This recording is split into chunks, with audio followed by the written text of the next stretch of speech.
Q2 FY 2025 earnings call. Just a reminder, today's call is being recorded. I would now like to hand things over to Mr. Tim Casey. Please go ahead, sir. Thank you, and good afternoon. Welcome to Stride's second quarter earnings call for fiscal year 2025. With me on today's call are James Rhyu, Chief Executive Officer, and Donna Blackman, Chief Financial Officer. As a reminder, today's conference call and webcast are accompanied by a presentation that can be found on the Stride Investor Relations website. Please be advised that today's discussion of our financial results may include certain non-GAAP financial measures. A reconciliation of these measures is provided in the earnings release issued this afternoon and can also be found on our Investor Relations website. In addition to historical information, this call may also involve forward-looking statements. The company's actual results could differ materially from any forward-looking statements due to several important factors as described in the company's latest SEC filings. These statements are made on the basis of our views and assumptions regarding future events and business performance at the time we make them, and the company assumes no obligation to update any forward-looking statements made during this call. Following our prepared remarks, we will answer any questions you may have. Now, I'll turn the call over to James. James? Thanks, Tim. We have once again posted record enrollments, topping 230,000 students. We continue to execute against a backdrop of ongoing strong demand. Coming out of the pandemic, we were all uncertain if the increase in demand for our programs was structural or temporary.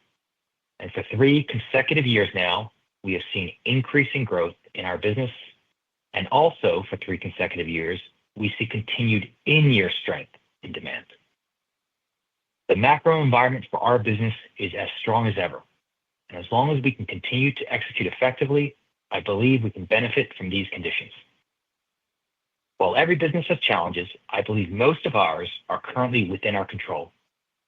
Many of our most significant challenges are to just continue improving and executing well, not just in how we have traditionally run our core business, but across all of our initiatives.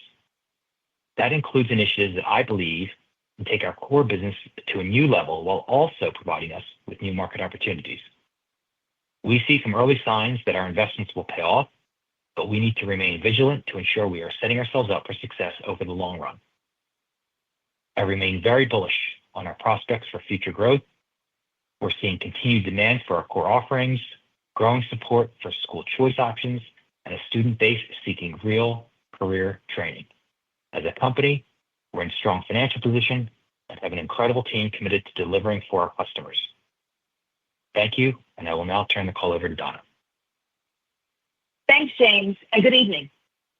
This quarter confirms we're now in our 3rd year of in-year enrollment growth in our full-time programs. We've talked a lot about market conditions that are pushing families to seek education alternatives, and our results demonstrate that our programs can be an effective solution for many of these students. In light of this continued strength, we're raising both our revenue and profitability guidance for the full year, which I'll cover in more detail later. Turning to our quarterly results, we reported revenue of $587.2 million, an increase of 16% from the second quarter of fiscal year 24. Total average enrollments of 230.6 thousand, up 19.4%. Adjusted operating income of $135.6 million, up 43% from last year. Earnings per share of $2.03, up 32% from last year. And capital expenditures of $14.8 million, up from $12.7 million last year. Revenue in our career learning, middle and high school programs grew 29% to $213.1 million. This strength was driven by enrollment growth of 30.9% year over year. General education revenue was $354.3 million, up 13% from last year, also driven by continued enrollment growth in the quarter. Average enrollments were up 12.5% from last year to 135.8 thousand. During the quarter, we saw accelerating enrollment growth in both of these lines of revenue. As I mentioned earlier, this is now the third year in a row that we've seen strength in in-year enrollments. Total revenue per enrollment across both lines of revenue was $2,395, essentially flat to last year. As we mentioned last quarter, we're seeing some impact from state mix, though we're still seeing a largely positive funding environment. Given these dynamics, we expect to finish the year down 1% to 2% in revenue per enrollment. Softness in our adult learning business continues, and we finished the quarter with revenue down $6.1 million from last year to $19.8 million. Gross margins for the quarter were 40.8%, up 100 basis points from last year.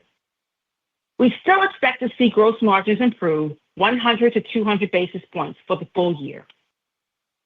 Selling, general, and administrative expenses decreased marginally to $114.8 million. While we've seen declining SG&A spend in the first half of the year, as I mentioned in the first quarter, I expect to see some increase in the back half of the year. We should finish the year up slightly compared to FY24. Stock-based compensation for the quarter was $7.9 million. We now expect to finish the year with stock-based compensation in the range of $33 to $37 million. Adjusted operating income for the quarter was $135.6 million, up 43% from last year. Adjusted EBITDA was $160.4 million, up 36%. Interest expense for the quarter was $2.7 million.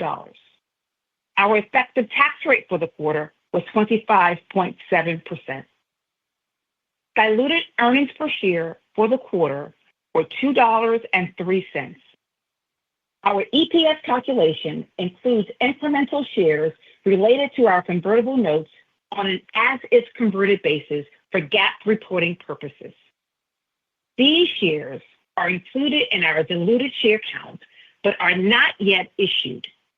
However, some of the dilutive impacts of these shares will be offset by the cap call transaction we completed at the time of the note issuance, up to an upper strike price of $86.17 per share.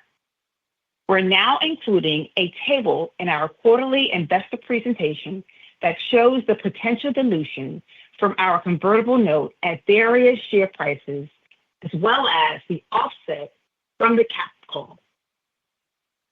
Turning to our balance sheet and cash flow, capital expenditures for the quarter were $14.8 million, up from $12.7 million last year.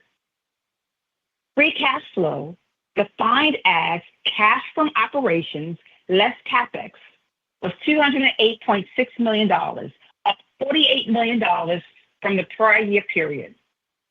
We finished the quarter with cash and cash equivalents of $515.1 million. Given the continued growth in enrollments and margin improvements, we are raising our full-year revenue and profit guidance and now expect revenue in the range of $2.320 to $2.355 billion, up from $2.225 to $2.3 billion last quarter. Adjusted operating income between $430 and $450 million, up from $395 to $425 million last quarter. Capital expenditures between $60 and $65 million, unchanged from last quarter, and an effective tax rate between 24 and 26%, also unchanged from last quarter. For the third quarter, we are forecasting revenue in the range of $585 to $600 million. Adjusted operating income between $130 and $140 million, and capital expenditures between $15 and $17 million. Thank you so much for your time this evening. And now I'll turn the call over to the operator for Q&A. Operator? Thank you. And everyone, if you would like to ask a question today, please press star one on your telephone keypad. Once again, that is star one for questions. We'll go first to Jason Tilchen, Canaccord Genuity. Great.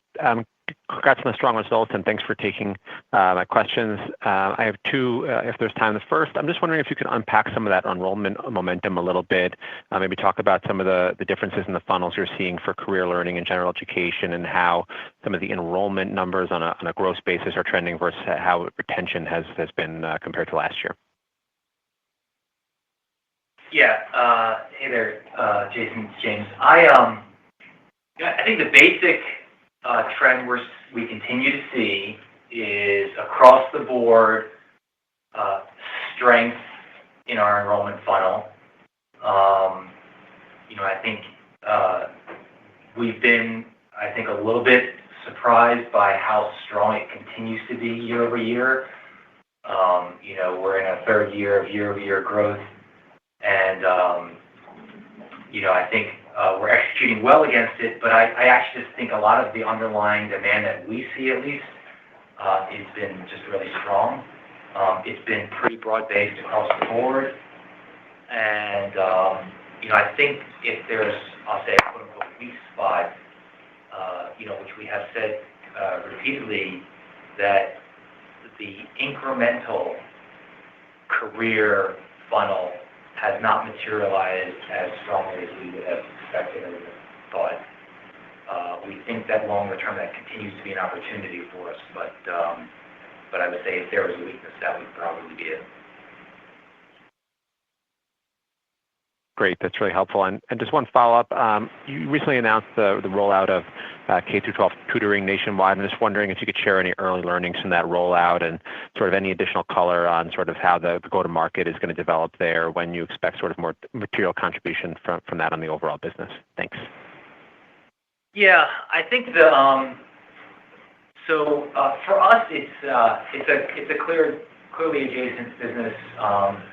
The way that this is kind of just weird, but just the way that the accounting works on it. We, if you think about other businesses like a DoorDash or something like that has gross merchandise value and then sort of net revenue, we have sort of a similar mechanic or dynamic with our tutoring business where we have sort of gross tutor value, but we really record everything on a net basis.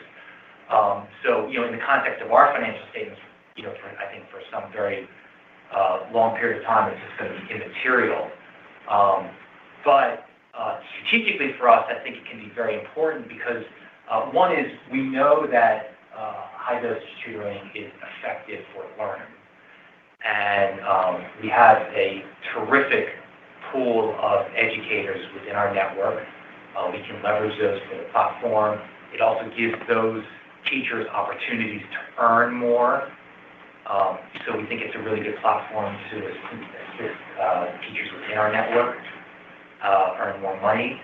And we've already seen numerous cases, both within our programs and outside of our programs, in district programs where they're using our tutoring product and are very satisfied and are getting tremendous outcomes. So while I don't know in the short term it'll be financially significant, I do think it continues to be strategically significant. We're going to continue to invest in that product. And, I think unlike other,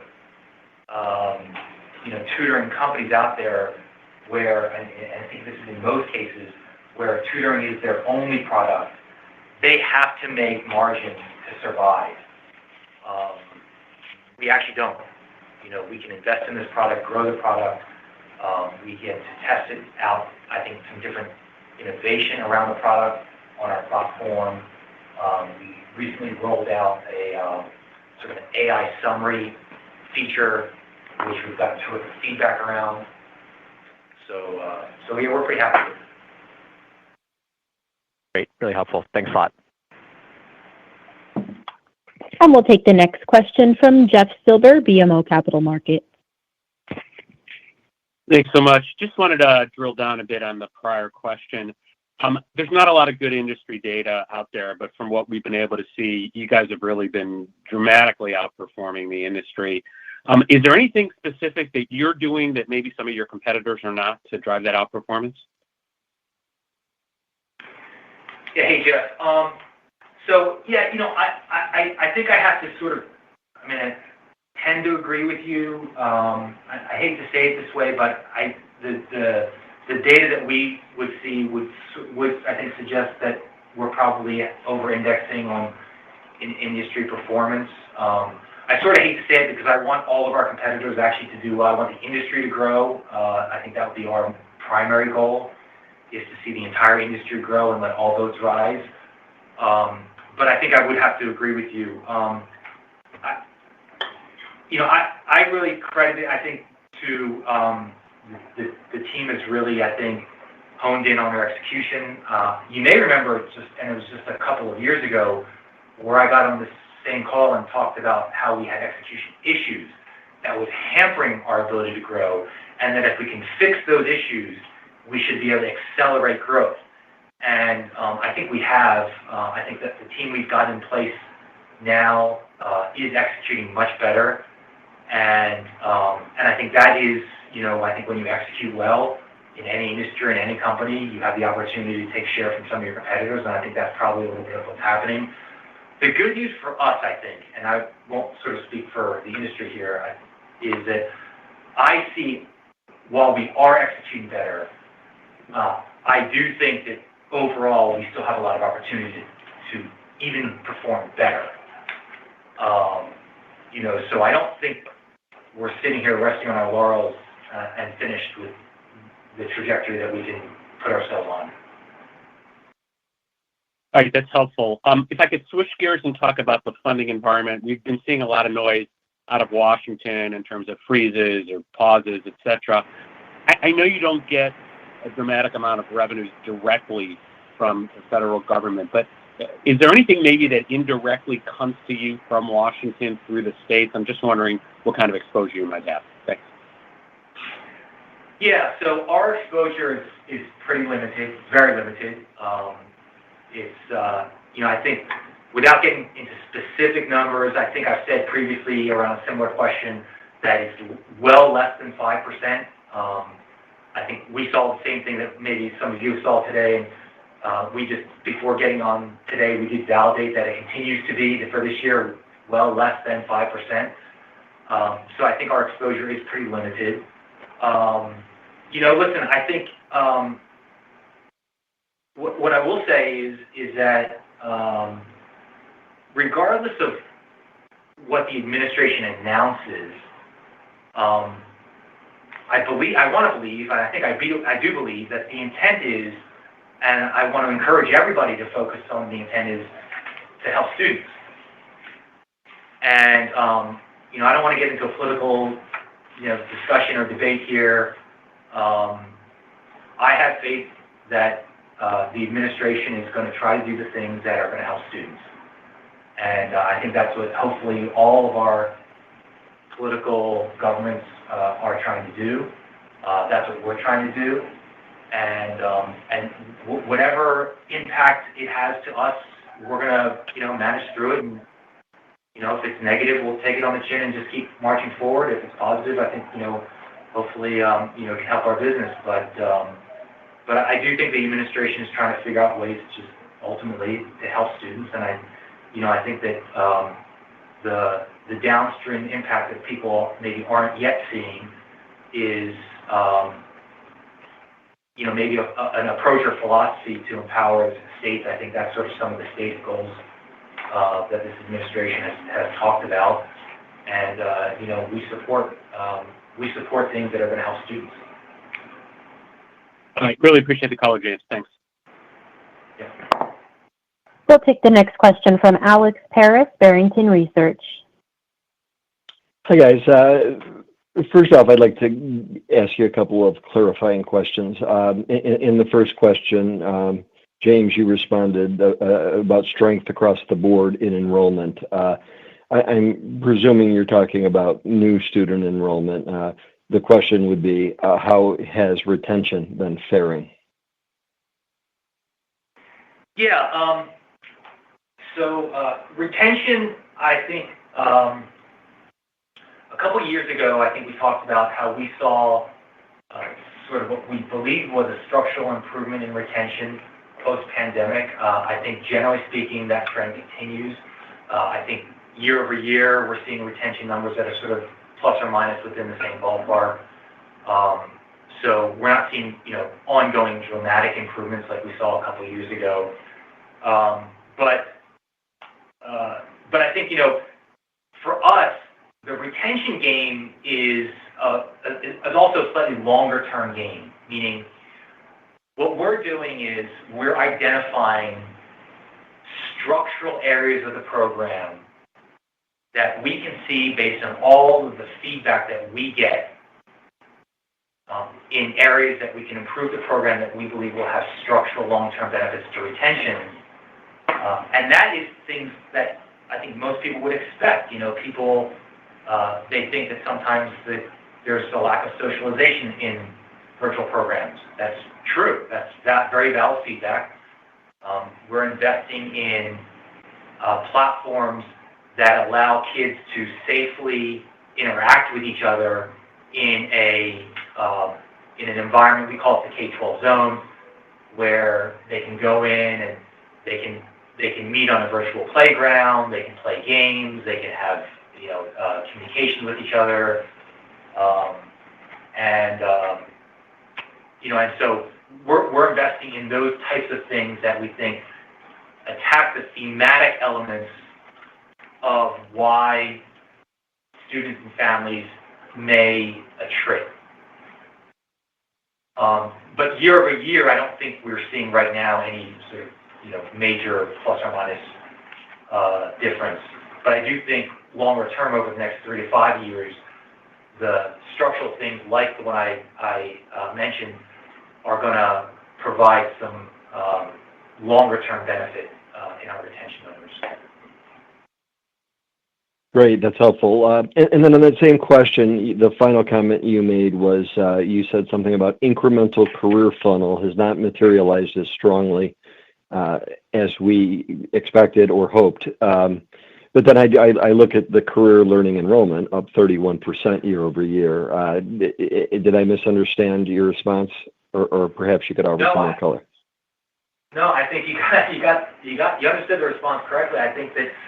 Yeah, in spite of what I think the strong numbers suggest, it's my very strong and long-held belief that our career programs operated well, applied well, they can put kids on a trajectory to be career ready when they graduate high school.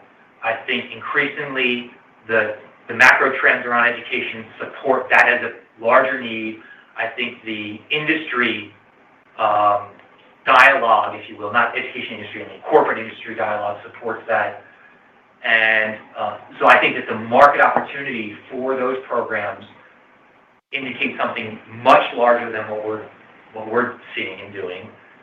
And so I think that there's just a lot more upside opportunity there if we can effectively go to market with it and capture it. I don't think we've done that effectively yet.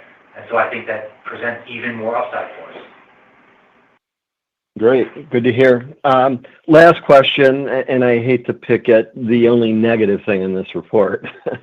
Adult revenues were soft, $19.8 million, even a little bit below where they were in the first quarter. I guess the first question on that is, what's the makeup of that segment now? I realize there's 2 boot camps and med certs, maybe a proportion, med certs I'm assuming is the largest, but whatever color you could give there would be helpful. I know it's very small as a percentage of the total, I think 4% on a last 12-month basis, but I was just curious. Yeah, I think we're not going to break out the percentages exactly, for I just don't think that's productive for any of us. I think that we're disappointed in the softness in the business, that's for sure.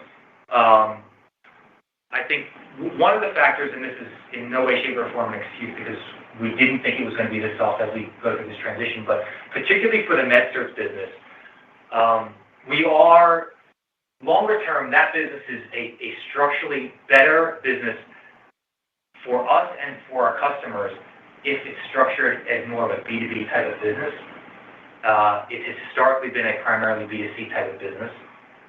And so we are pivoting that business into a much more sort of B2B focused business. It doesn't mean that we're abandoning the B2B side of it. It's just that, when you have a B2B business, one is obviously you don't have to deal with the daily customer churn as much. You have much more stable contracts. It's much more recurring revenue. It actually happens to be higher margin, generally speaking. And so we're still very bullish about the business. I think there is, and I don't know exactly how long it's going to be, but there's going to be some period of time as we transition through. As you said, it's immaterial. If it continues to decline for some period of time, I don't think it materially impacts our overall trajectory of the company or our ability to continue to grow in spite of those kinds of declines. But we remain vested in those businesses, and we are going to continue to invest behind them. And we do think that there's long-term value creation for our shareholders with those businesses. Great. And just one more clarification question came into my mind. In answering the question about federal funding, you said before it's well less than 5% of revenue. Is this ESSER we're talking about, or are there other things in there like Title I and so on?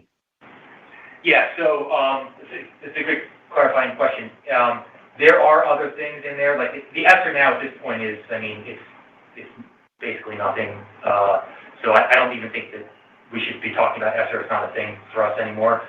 But there is other very small revenue streams that sort of flow through from federal dollars. Again, well less than 5%. And so I think it is more than just that what was historically ESSER. That's great. Thank you so much for answering my questions, and congratulations on the strong quarter. And everyone, just a reminder that it is star one if you have a question today. We'll go next to Stephen Sheldon, William Blair. Hey, James and Donna. You have Matt Filek on for Stephen. Great results this quarter, and thank you for taking my questions. Has your optimism about being able to open new schools in new states changed at all, especially with the president pushing for universal school choice? Just curious how you're thinking about that. Yeah. So again, I try to keep us focused either way. You heard this 4 years ago. You heard this 8 years ago. You're going to hear it now. Trying not to be too swayed in how we run the business either way,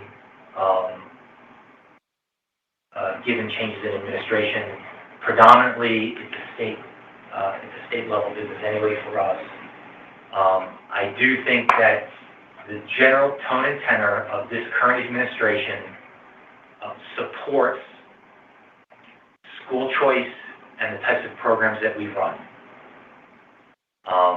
I think broadly speaking, that is and can be a positive halo effect on our business. I don't see that the administration is going to specifically advocate for us or our programs in any given state. And I don't know that it will have a tailwind in opening new programs or states. To the extent that there is a tailwind from it, we will absolutely try to take advantage of that tailwind. I just don't know that I see that materializing right now. So I don't want anybody to believe that. And by the way, I hope, if in whatever period of time in the future, if it's a different type of administration, people understand the flip side of this commentary, which is we believe that this is a state business. And it historically and predominantly has been a state-run business.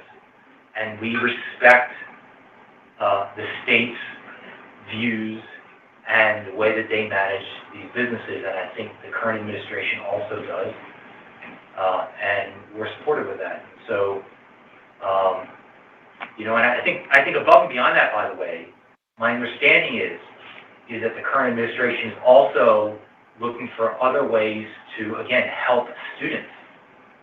And to me, that's positive for the country. So that's to me the commentary from my view is if the government's here to step in and try to help students from their vantage point, that's a good thing. If it helps our business or not, it's almost secondary at this point. We're focused on running our business well, whatever conditions we're given. Got it. That's a helpful explanation, James. Thank you for that. And then wanted to ask one on career learning. I think you have talked about your desire to build out pilot programs for skilled trades like plumbers, HVAC repair. So can you talk a little bit more about that and what that opportunity could look like? Yeah, so we have run a couple of tests already, actually. I think the early indications of the test suggest that we still have a lot to learn. Clearly, and you can see this in other public market comps out there, that the overall demand for skilled trades appears to be growing. I think that's a good thing. I think the country needs it. I think that there's just a phenomenal career trajectory for a lot of people without having to incur college debt to earn very, very lucrative livings doing skilled trades. We continue to think there's an opportunity for us. I think we've got to figure out, where we can effectively play in that space. We're going to continue to explore it, but we want to proceed cautiously about how we explore it, because, the last thing we want is to, make big bets on something that don't materialize for us because we haven't tested it properly. And so, and I don't think it's a trend that's going away tomorrow. I think that there's time for us to try to figure it out and see what we can explore in the space. So, but yeah, we have already begun the testing of it, and I think we still have a lot to learn. Okay, sounds good. And then lastly, just wanted to quickly confirm, are there any schools that are currently getting close to hitting enrollment caps, especially in light of the strong enrollment growth in the recent quarters? Well, we're always dealing with programs that have enrollment caps, actually. Like, it's not a new thing. The good news is that in most of the programs, the enrollment caps are generally not long-term fixed. So there's two flavors of enrollment caps, generally speaking. One is, I'll say, a government-imposed cap, i.e. state-imposed enrollment cap in a certain state for a certain program. And the other is, I'll say, sort of a partner-imposed cap, where one of our partners, for whatever good reason they have, imposes a cap. And in both of those cases, over time, generally speaking, there is a conversation to be had to raise the caps when necessary. We historically have been, reasonably successful in raising caps when the demand warrants it. Meaning, if there is an excessive amount of demand for a program, we go with the data to whichever counterparty it is, and we show them the data that suggests that there's strong demand, it's being unmet, and where there's need, and we usually go with the sort of the stories, if you will, of need, meaning these are usually families that don't have other alternatives for one reason or another. They're very valid alternatives, or they're very valid reasons to not have other alternatives. And we want to be able to serve students.